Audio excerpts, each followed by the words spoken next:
bluntly put, what is it with you and the corporations? What it is with me and the corporations is, first of all, let me say, there are some great corporations, and there's some great leaders of corporations.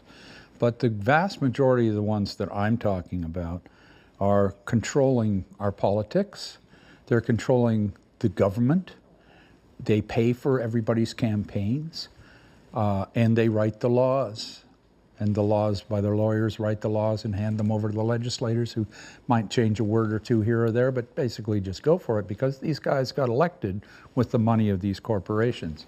And this goes on and on and on and on and on in our government all the time now. So democracy is really corpocracy, if you will. It's a different thing. Now, this is my view, and it's one man's view. You're aware that an awful lot of people who like your music will say, boy, when Neil talks that way, he is, I'm put this in quotation marks, he's pretty far left wing, socialist, come bomb-throwing Bolshevik. You know, look at this, Dan. Before the media got a hold of these things, were there red states and blue states? Did they not separate the country into two pieces? Did they not say left and right?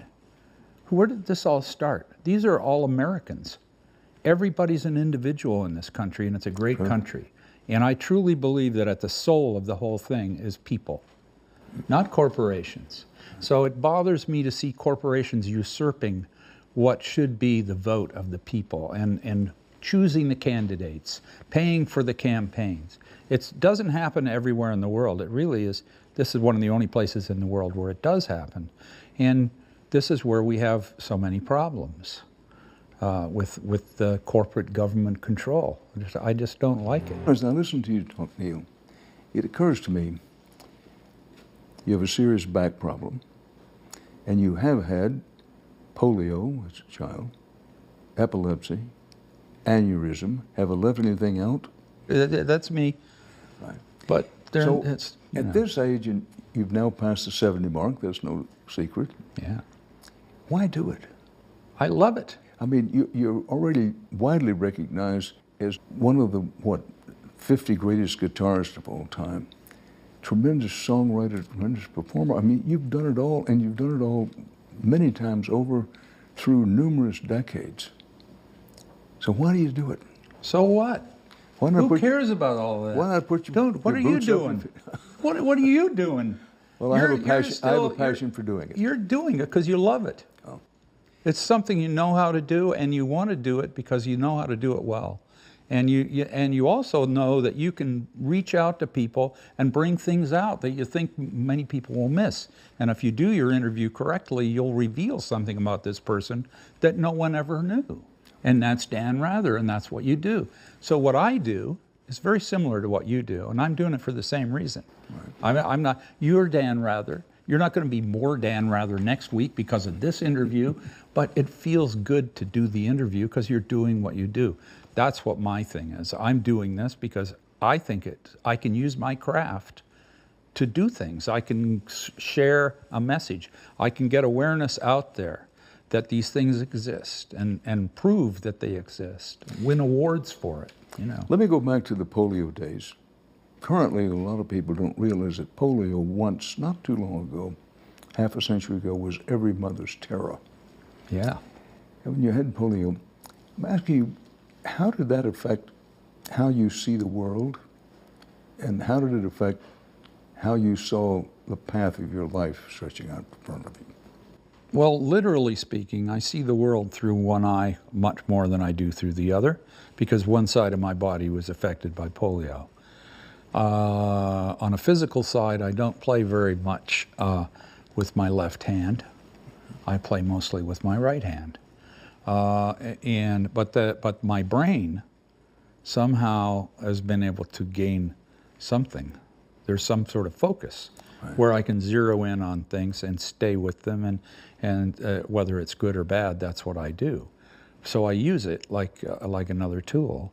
And the feeling of learning how to walk when I was 6, you know, learning how to walk over again and starting off again, and having to not be able to keep up with the kids in the schoolyard for a year or so. That was something that, you know, and I was never into sports because I wasn't that well coordinated. and I still have trouble walking in a straight line and things like that, even though I can be straight as a pin. Not that I am all the time, but when I am, I still have this thing.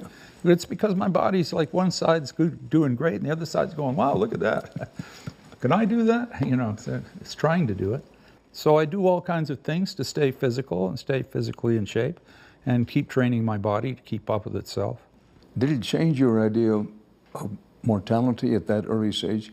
I'm groping here because I had rheumatic fever as a child. Not as serious as polio, but very serious, no known cure at the time and all that. And having been bedridden for a better part of a year twice, almost in succession. That was a bad one. And looking back on it, I do think that whatever drive I have, whatever life view I have, you will, may very well have been formed during that time. And my question is that what happened to you or not? You know, I don't know. I don't know the answer. But I do know that it affected me. It affected me, and it's still affecting me. I feel my body like I have two bodies. One side I'm not quite sure exactly where it is. The other one I know right where it is. So there's something there that maybe that's tuned up part of my body to a point where keeping track of the other side as well as that side is, you know, something happened. It certainly didn't slow me down, I don't think. It might have helped me. I want to come back where we were talking about mortality and reaching a certain age as a person, and using the quote out of one of your songs, is it better to burn out or just fade slowly away? Well, for rock and roll, Jimi Hendrix burned out, okay? Bang, he was gone. Kurt Cobain, bang, gone. Buddy Holly, bang, gone. Great Richie Valens, bang, gone. They went at their peak. And that's the way everybody remembers them. And that's what rock and roll is all about, that edge, the peak, the thing. So you look at that and you go, well, maybe it is better to just burn out than it is to fade away for rock and roll. And this song's about rock and roll. It's not about life. Life has children, it has family, it has relationships, it has nature, it has beauty, it has all of these other things that rock and roll is part of, but rock and roll is its own thing, and it's an animal all to itself. So I was singing about rock and roll. But for rock and roll, if that's all you are, and that's all you want to do, exploding is not bad. But there's a lot more to life than just rock and roll. Well, and there's a lot more to your music than rock and roll. Yeah. But I love to rock. Yeah. And I'm glad to be here. Well, rock on. Yeah. That's good. By the way, you've often been called the soul of rock and roll. What is the soul of rock and roll? Boy, that's a big question. That's a huge I get question. paid to ask We might big have questions. to have somebody bring in an expert. Because, you know, rock and roll is a free expression. And it's bigger than the words rock and roll. It's a creative, living performance art thing with music. And it has a lot to do with youth and expression and feeling that you're convinced about something and trying to bring it to light and make it explode so people see it. And also, it's just personal expression where you just let yourself go. And if you're with the right people, you all go together. And when that happens, improvisation happens, things start to rise, the people in the audience realize that you're now on your own. Everybody's going together, they're with you, you're with them, everything's happening at once right here for the first and only time like this. And it's really in a great groove. And the primitive thing of the beat and the people together and the growing kind of throb is the heart and soul of rock and roll.